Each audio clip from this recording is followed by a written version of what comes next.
Sound recording, action.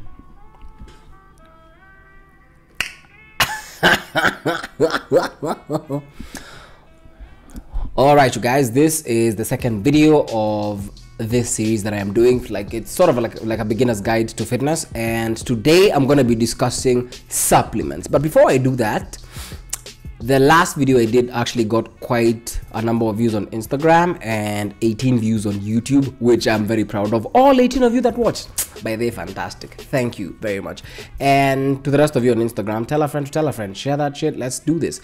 Now, without further ado, let's start the video. At this point, there would probably be like an intro, which I'm looking for a person to shoot and edit, but we'll figure that out. So intro, weights coming down from the sky, and video begins. Now, when I say I'm going to be discussing supplements, I'm basically going to be going through some of the more commonly used supplements, especially in my market, now mostly Nairobi, Kenya and stuff, the more common ones really, and we're going to be discussing if they're necessary, if at all they're economical, and if they are of any use to you. And without further ado, let's go straight into it. And the first one that I would like to discuss is basically protein powders and mass gainers. Now, right off the gate, I'm not even gonna sugarcoat it. Mass gainers are trash for you. That's it. End of video.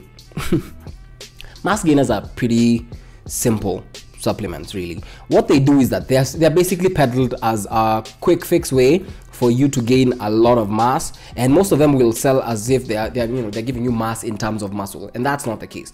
They're generally delivering like a huge calorie surplus for you that, yes, will translate into you gaining mass, but is it necessarily the kind of mass you do want? When you're trying to get that kind of size, I'm gonna assume that most people are trying to achieve mass by way of muscle, and in that regard, a huge calorie surplus by way of sugar is really not the way to go. What you want to do is fix your nutrition and get enough protein in your system. You really don't even require that much protein. Yes, you do require protein, but it's surprising for most people that you only require 1 gram per pound of body weight. For example, for a person my size, I'm 168 pounds, so I basically require 168 grams of protein, which translates loosely to about 600-700 give or take calories in protein. And with that in mind, protein powders are not the same as mass gainers. Protein powders are usually a leaner way. They're actually more expensive. That's because they are more protein rich powder. But do you actually need it? Yes and no. Yes and no. Now, it's usually very highly unlikely that anyone is really not getting that much protein. You'd have to be in a ridiculously starving neighborhood of sorts. So for that reason, no, not necessarily. If you're getting 1 gram per pound of body weight, you don't need all that much protein. But if, say, for example, you're trying to stay in an optimal state, which is essentially what supplements are for, yes, then in that case, definitely go for the protein powders. I would suggest whey protein, which essentially comes from milk, but you can also go with casein. And yeah, unless you're lactose intolerant like I am, in which case, just stick to whole foods. Now, before I go further, it should be noted that we do not even need to be discussing any supplementation unless you already have a solid diet model. Essentially, before you decide to supplement with anything, make sure that you're already getting enough food. Basically, get your macros are intact, your micros are intact. Otherwise, taking supplements on an already crap diet model is basically a waste of time, because the solution is not going to lie in a bottle anyhow. Now, the second supplement of sorts that I would like to discuss is pre-workouts. Now, pre-workouts come in all shapes and sizes, promising all sorts of things, but the truth is, pre-workouts are basically caffeine and a pump complex. That's it. Ideally, what that means is that if you were able to take enough coffee, you could get away with a decent workout.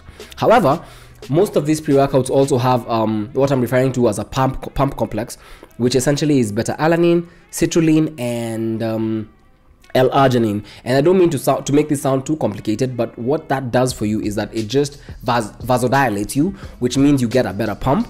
And then aside from that, it also delays fatigue. And with that, the benefit of that would be the fact that you would be able to work out harder for longer and thus achieve better results. But even that being said, it should also be noted that pre-workouts are a double-edged sword, right? Now, seeing as caffeine is a very readily adaptive, compound to your body, it means that you will get used to using it. Now, if you don't use it after getting used to it, you may find it difficult to work out on such days. So I would highly suggest that if you're gonna deploy pre-workouts in your workout regimen, that you make it so that you only take it when you need it, or cycle on and off of it. Like you can take it for about 2 months, then cycle off for about like a week or so and such. And that's essentially what you should be doing with caffeine. Otherwise you would start feeling like withdrawal, yada yada yada. So take from that what you will, but essentially the take home is pre-workouts are really not bad for you. And with that in mind, just make sure that you're taking them, on moderate doses. There are actually lethal doses of caffeine you could take. I think it's about a teaspoonful of caffeine, pure caffeine, but that's subject to debate. It's actually about 500 milligrams, and you'll find that most pre-workouts usually come with about 150, give or take 300 milligrams of caffeine, which is still survivable. Now, if you really don't feel like you want to take pre-workouts, which actually are very affordable, you get them for about 2,500 all the way up till 6,000. You can also decide to take cocaine. It does the same thing, but if you're caught, that's on you. The third supplement I would like to discuss is creatine. Now, most people I've met have a love-hate relationship with creatine, because most people assume that creatine has all this, side effects, that it's kind of like a drug, it's kind of like steroids, which it's really not. Most people sound ridiculously ignorant when you hear the information they throw about in gyms about most supplements, and especially creatine. First of all, it should be noted that most vertebrates ni wale watu wako na mgongo, most vertebrates actually do produce a gram of creatine on a daily basis. Basically, if you're an omnivore, you're on an omnivorous diet, you do have creatine within you. However, 1 gram of creatine a day is not enough for you to yield any performance benefits that would be otherwise achieved. So for creatine, you need about 5 grams for you to actually achieve any performance benefits. Now, the way it works is, it works through osmosis. It draws water into the muscle. Now, the muscle also contains ATP, so it facilitates production of ATP. ATP is adenosine triphosphate. Basically, we on your fast body or the muscle. Basically, that's the strength, the energy component of your cells, I should say. Now, with that in mind, the more ATP you have, the more energy you're able to generate. Just to get an optimal level, 5 milligrams of creatine is good enough. So you do not need more than that. Creatine is not adaptive. Your body is not adaptive to creatine, meaning that you can take it year round without any side effects. No, creatine is not the reason why you're balding. Creatine does not make you lose hair. The reason you're losing hair is because you chose the wrong parents. The reason you're losing your hair is genetic. It's not creatine. Now, the next supplement I'd like to talk about are fat burners, right? Now, fat burners, I do have a love-hate relationship with fat burners, right? And mostly it's because of how people deploy them. Fat burners do not work when you just take them and chill. That's not what happens. Yes, you can argue that you do raise the amount of NEAT happening. NEAT is non-exercise activity thermogenesis. Basically, that is how many calories are you actually spending by just being, because your body requires calories, energy, that is, for you to be, right?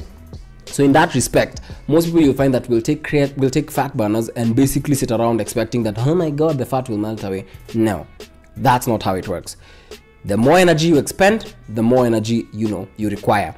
Now, for that reason, it means if your body is having to be lifted or walk 10 kilometers, then your body will require to spend the amount of energy necessary to walk that 10 kilometers. And how it will do that is to get energy off your fat. Basically, that's how you lose weight. It should be noted though that if you're gonna take a fat burner, it's wiser for you to start off without. Why do I say this? Assuming you're 100 kilos, right? You're trying to taper down till about 50 kilos. So you have 50 kilos to lose.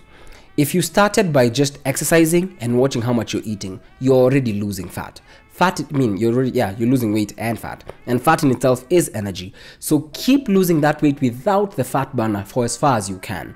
Now, anyone that's ever done any weight loss knows that it's usually harder to come from the big number it's usually easier, to come from the big number, say 100, till 90. Now, when you're trying to get from, say, about 90 till 50, it progressively gets harder and harder. Now, I feel, say you're stuck maybe at 80 and your goal was to get to 50. Then you can deploy a fat burner. And in that case, by the time you're already adapted to the fat burner, because it's mostly caffeine and appetite suppressants, I should say, you're already closer to your goal that you don't necessarily need it. Or more often than not, you've arrived at the goal. Because at the end of the day, you can still lose weight without the fat burners. They are relatively cheap, so in that regard, you can choose to use them, but that is just my advice on how you could use them. Now, the other supplement that I feel is not necessarily mentioned enough is sleep supplements. Now, after discussing all these workout supplements, all this pre-workouts and all that stuff, not enough people prioritize rest and sleep for that matter. For me, especially when I'm on a weight cut, my insomnia skyrockets. Basically, I don't get enough sleep and I don't sleep enough. And that's mostly because, I don't know, I just can't sleep. And that's when I'm on a really, really bad calorie deficit.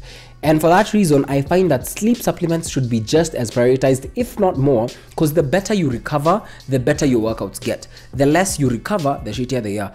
Anyone that's ever been out overnight knows that the next day you're completely groggy. And any night that you sleep for about, 7-8 hours, 10 if you're some people, then you find that you feel way more energized and you can actually recover better. So if you're gonna take a sleep supplement, I would suggest you take melatonin. I don't even think there's another one except Vuta Bangi, by the way. If you're, if you're in a country that it's allowed, by all means, it does help you sleep, but this is by no way, in any way, shape or form, advising you to take any drug that is not legal, that is.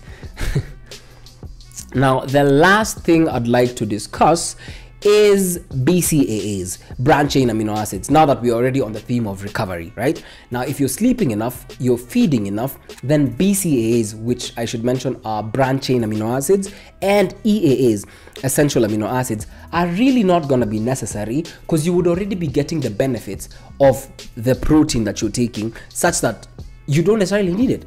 However, if you're on a deep calorie deficit where you're basically not eating enough, then in that respect, you could use BCAAs and EAAs. Why? Because they keep your body in a more anabolic state by giving you the building blocks for protein, as opposed to when you're on a deficit where you don't have either and your body gets in a catabolic state. Catabolic meaning that your body is basically breaking down muscle. You want to keep as much muscle as you can, because the more muscle you have, the more weight you can lose by way of fat, because because muscle, for your body to maintain a certain level of musculature, it requires more calories to maintain that. That's why you can find that really heavier guys, really muscular guys can get away with eating a ton of food. That less muscular person, they would only mostly process it into just fat because you don't need it. So the more muscle you build, the better it is. Now, to wrap up that video, basically all I'm saying is this: as you decide to buy a supplement, realize things like genetics, your nutrition, and your frequency of training and your intensity are more important factors than the supplements you take. The only supplements you may actually require and you may find performance benefits, especially if you're on a budget, that you may want to deploy are creatine, because you want the power boost of it. You want to deploy pre-workouts because the pre-workout does give you that extra boost. The better you work out, the better energy you have, the more you're able to get out of your workouts. Sleep supplements, because you need to recover. BCAAs, if indeed they're very necessary. That's pretty much it, but it should also be noted that I'm not your doctor, so go ahead and do exactly what you please. And yeah, I should also mention this. There's a less deployed supplement that I've not seen anyone using that much, but it's mostly diuretics. Some people have this notion in their head, especially when you're planning for a weight cut or you think you're retaining too much water. It's really not something you should be doing over the counter, because diuretics could actually kill you. So always seek the advice of your doctor before you take anything, even the protein powders. Make sure that you talk to your doctor, consult, because some people are allergic to a lot of things that they may not even know about. So make sure that you are well aware of the dangers and the benefits of everything that you are doing. And with that, you're good to go. That's it. Now feel free to contact me on any of the platforms that you may see this video, that being Instagram, Facebook, YouTube, @Rumunju, and feel free to tell a friend to tell a friend. That's pretty much it for this video. Kaboom. That's it. That is really it.